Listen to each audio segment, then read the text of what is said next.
কি বলেছে 413কে বাইনারিতে পরিণত করো। তো বাইনারিতে পরিণত করতে গেলে প্রথমে কি হবে, 413কে 2 দিয়ে ভাগ করতে হবে। এরকম করে 4 1 3 এরকম খুব কেটে নিতে হবে। এই 2 দিয়ে ভাগ করতে হবে। 2 দিয়ে ভাগ করলে কত হয়, 2 দুগুণী 4 আর যায় 0 নেমে যায়, 6 দুগুণী 12, তাহলে ভাগশেষ কত থাকে 1। আবার কত, আবার 2 দিয়ে ভাগ করতে হবে। 2 দিয়ে ভাগ করলে কত হয়, 10 দুগুণী 20, 3 দুগুণী 6, ভাগশেষ কত থাকে 0, তাই পাশে 0 লিখতে হবে।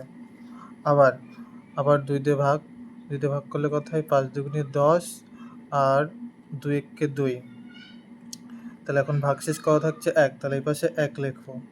আবার 2 দিয়ে ভাগ করতে হবে। এই 2 দিয়ে ভাগ করলে কত দেয়, 25 দুগুণী 50, তাহলে ভাগশেষ কত থাকে, ভাগশেষ থাকে হচ্ছে 1, তাহলে এই পাশে 1 লিখবো। আবার 2 দিয়ে ভাগ করতে হবে 25কে, তাহলে কতবার যায়, 12 দুগুণী 24, তাহলে ভাগশেষ কত থাকে, 1, সেই একটা এই পাশে লিখতে হবে। আবার 2 দিয়ে 12কে ভাগ করতে হবে, কত দিয়ে যায় 6, 6 দুগুণী 12, তাহলে ভাগশেষ থাকে না, তাহলে ভাগশেষ না থাকলে এই পাশে 0। আবার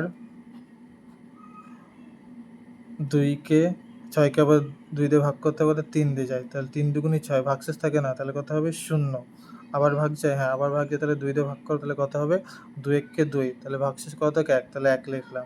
এবার 2 দিয়ে 1কে ভাগ যায় না, এবার কি করতে হবে, এবার নিচ থেকে উপর দিকে যেতে হবে, তাহলে কত হচ্ছে 1 1 1 0 0 1 1 1 0 1, তাহলে অ্যান্সার কত হবে এটা।